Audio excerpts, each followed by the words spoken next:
Welcome back to another tabletop review.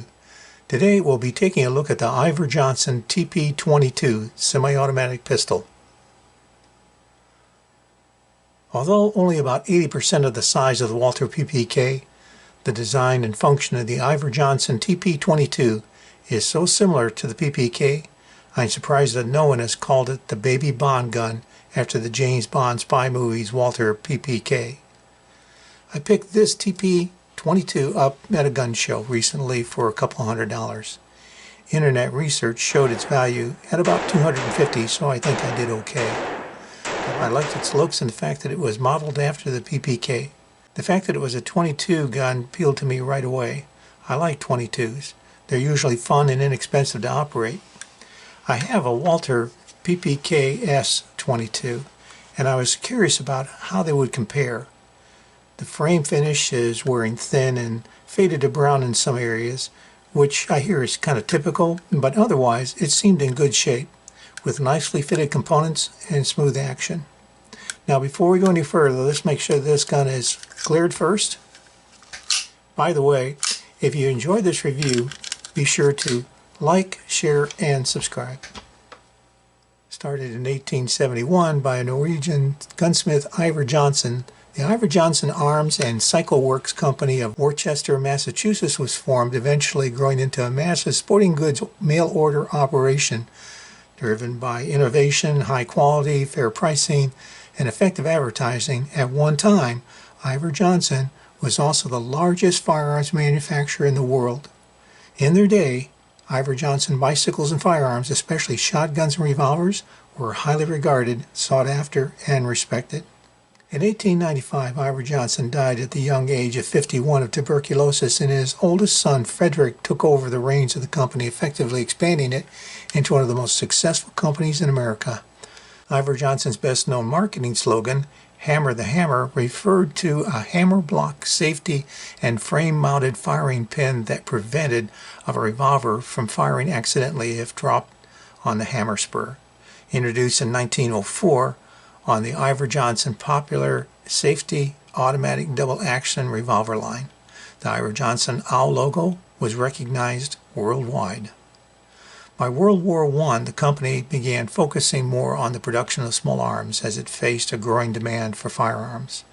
By 1975, the company had totally dropped its cycle side of its business, and the company's name was changed to IVER Johnson Arms Incorporated. And 2 years later, the company moved to New Jersey. In 1982, production was moved again to Jacksonville, Arkansas, under the trade name of IVER Johnson Arms Incorporated. However, without development of newer, more modern firearm designs, the company's sales dropped significantly over the years, and its resources were eventually sold off to the American Military Arms Corporation in 1993. By the way, there's a new IVER Johnson Arms Company established in 2004, located in Rockledge, Florida, but it has no relationship to the original company except in name and logo. The new IVER Johnson Company currently imports and customizes a line of 1911 pistols manufactured in the Philippines by Shooters Arms Manufacturing. The model TP22 itself was actually a fairly short-run pistol manufactured between 1982 and 1988. I've heard rumors that the obvious copying of the Walther PPK in the design of the TP22 led to a lawsuit by Walther against IVER Johnson, which also may have caused a very early demise of the TP22. This gun's serial number would suggest that it might have been produced in an early run shortly after the move to Arkansas. I've seen 60,000 serial numbered Arkansas TP22s, and as a 43,000 serial numbered gun, I'm guessing this may have been made in about 1983 or 1984, but there's no way to know for sure because records were not kept. As I said, this pistol was bought at a gun show, and there's nothing that came with the gun. That's not unusual, especially given that the gun is probably about 40 years old, and the original box was cardboard. From what I could find, there was a bit of paperwork and only one magazine that usually came with a gun. The gun is a fixed barrel, blowback design. Trigger action is double single action. There's a frame-mounted safety hammer block, not a decocker here. Push forward and up to fire.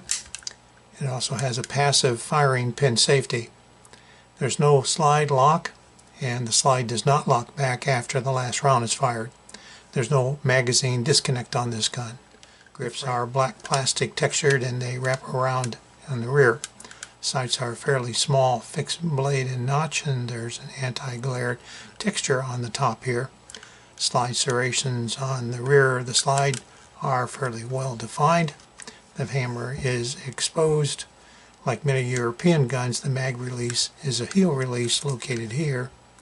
The magazine is a 7-round, and there's a nice little loading assist knob here on the left side. The mag feels a little loose, but there's a nice plastic pinking extension. From what I could find, the TP22 came with only one magazine. Overall length is 5.4 inches. Barrel length is 2.9 inches. Overall height is 3 7/8 inches with the magazine pinky extension. Width is 1 inch. Unloaded weight 14.5 ounces with the magazine. Takedown is simple and similar to the PPK. There's a mixed bag of comments out there regarding the reliability, function, and shooting performance of the IVER Johnson TP22. Most are actually fairly positive, but common complaints about the TP22 include needing a break-in period of at least 200 rounds, needing to be kept clean and properly oiled, being ammo finicky, CCI mini-mags or stingers might work the best, weak magazine springs due to being stored fully loaded for years. Heating recommendations for obtaining the best function, I cleaned and oiled this gun and tested its function with the aid of dummy rounds. The small loading assist knob on the left side of the magazine was useful, something the PPK lacks. Everything seemed to function smoothly as it should. Loading with CCI mini-mags, the slide was easy to rack even with the hammer down. First round seated smoothly, the safety pushed off easily. Sights are small, smaller than the PPKs and barely functional. I've loaded in some dummy rounds. The double action trigger pull is quite heavy, at about 16 pounds, but smooth. The single action trigger pull is light, about 3 pounds. And there is a short but noticeable reset. Actually, very nice. With the target set at my usual training distance of 25 feet, my shots were all on target. Not bad. This is a small gun, and with my large hands I could only get 2 fingers around these grips. But as a 22, there's hardly any recoil, and target reacquisition was easy. This is a pretty comfortable gun to shoot. Unlike the PPK, the slide does not lock back after the last round is fired, and I have only one magazine, so reloading the magazine was a slow process. Still, this is a fairly accurate and fun gun to shoot. 50 rounds of CCI mini-mags and 50 rounds of stingers ran through this gun without flaw. Nice little gun. With the target set at my usual training distance of 25 feet and aiming at center mass, my first shots all hit the 1-inch center.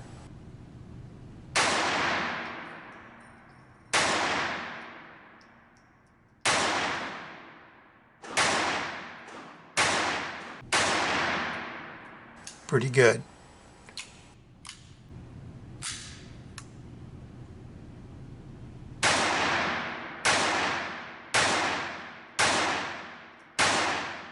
Four out of 6 on my second magazine.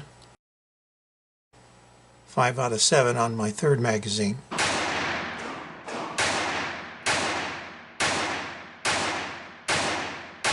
Still pretty good. For fun, I brought my PPK S22 to compare. I fire this gun a lot.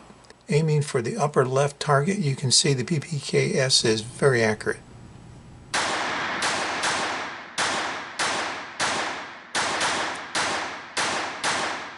Back to the TP22 and aiming for the upper right target, you can see how it's no slouch either.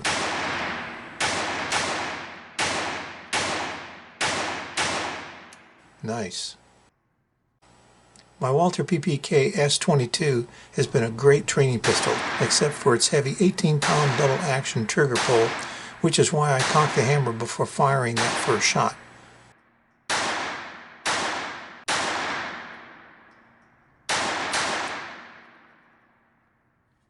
But I have to say, this little TP22 is just as accurate and just as much fun to shoot.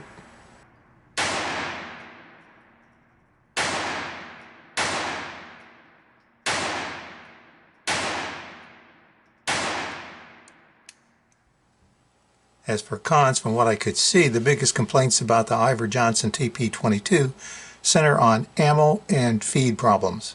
Some suggest that the early New Jersey guns are better on that issue than the later Arkansas-made units like this one.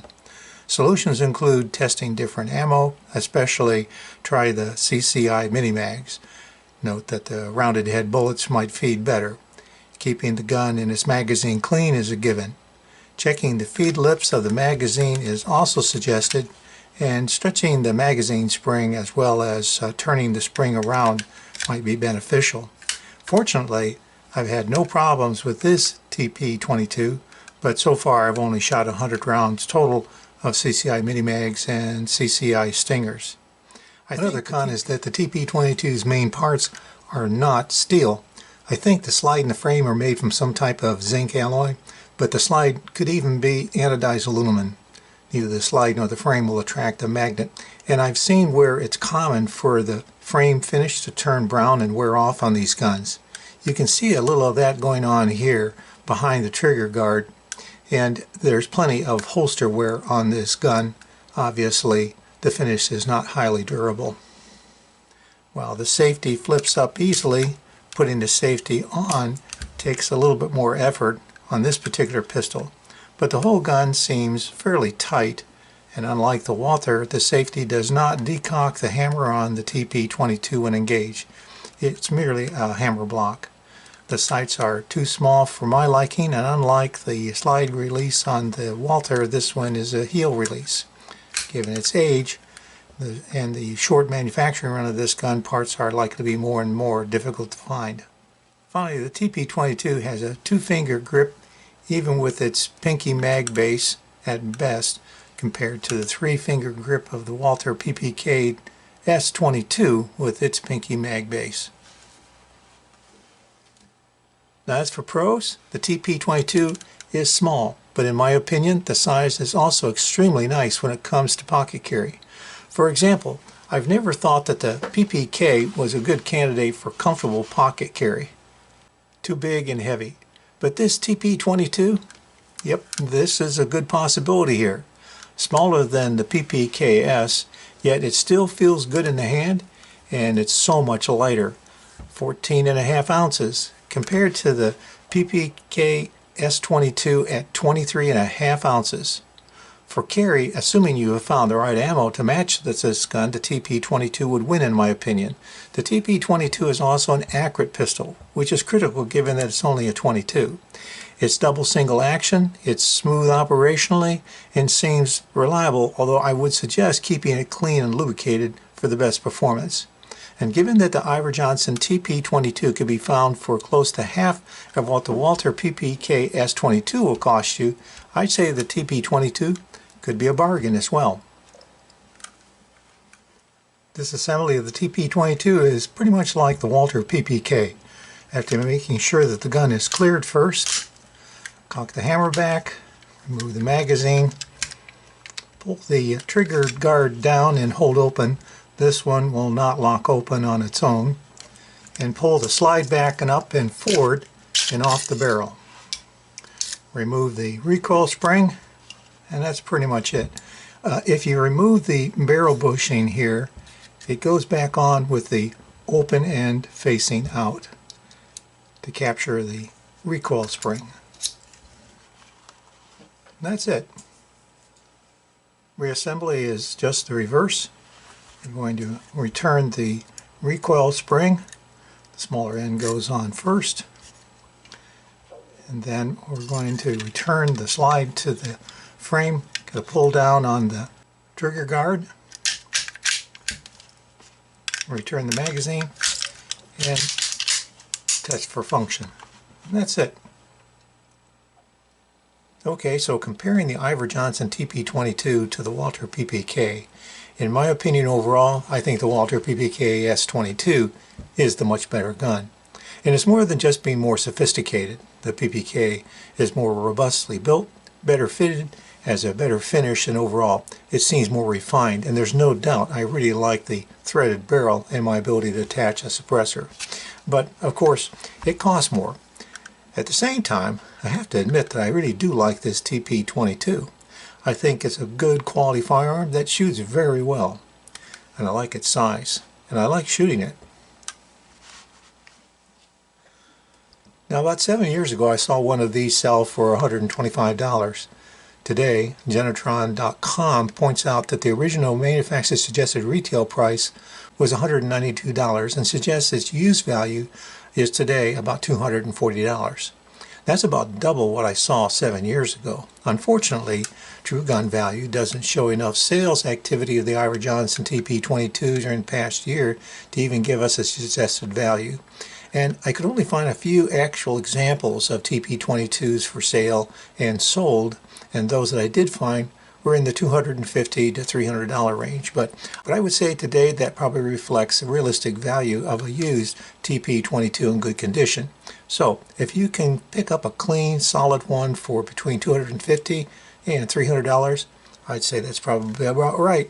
Given the condition of this one, no box and only one magazine, I'd say at $200, I probably did okay. Now before we end today's video, I'd like to remind you, if you haven't already, be sure to like, share, and subscribe down below. And thanks for watching. The IVER Johnson TP22 is a smaller clone of the Walther PPKS. Although a little finicky about its ammo and being kept clean and lubricated, and while not as refined or durably finished as the Walther, the TP22 has a smooth action, is very accurate, and actually is a fun pistol to own. Okay, so wrapping up, what do I think of the IVER Johnson TP22 after a few months of owning one? Well, I'll admit, I bought this one because it was a small Walther PPK clone, and I've been collecting PPK clones for a while. What I hadn't expected was the TP22's range performance, much better than I had expected. This gun has a light but overall good feel to it. The action is smooth, it's very, very accurate, and it's really a lot of fun to shoot. Sure, it's not as solid as the PPK. The slide and the frame materials and finish aren't all that great, but otherwise it's a pretty nice little .22 pistol. And for what I think might be an even fairer comparison, if you compare a used IVER Johnson TP22 at about $250 to a brand new Phoenix HP 22A at under $200, I have no doubt that you'll choose the TP22. Really, it's just that much better overall, and I believe the long-range value of the TP22 will also be greater. Personally, I think the $200 price I paid for this one was reasonable for what it is, and I'm glad I picked this one up. Of course, I don't think it's a realistic carry firearm today, given its age and caliber, but it could make a good range toy, although given its size and with these sights, it's really not a plinker or a target pistol, but I still like it. And I like that the TP22 is a bit unusual. It also has an interesting place in American gun manufacturing history, and as such, it shouldn't be ignored. In my opinion, if you see one of these TP22s available out there, and you like small .22 pistols, I'd say it would certainly be worth adding to your collection. I don't think you'll be disappointed. Any weapon you carry is better than the one you left at home. Thanks for watching. Hope you'll be back for my next tabletop review. Until next time, stay safe.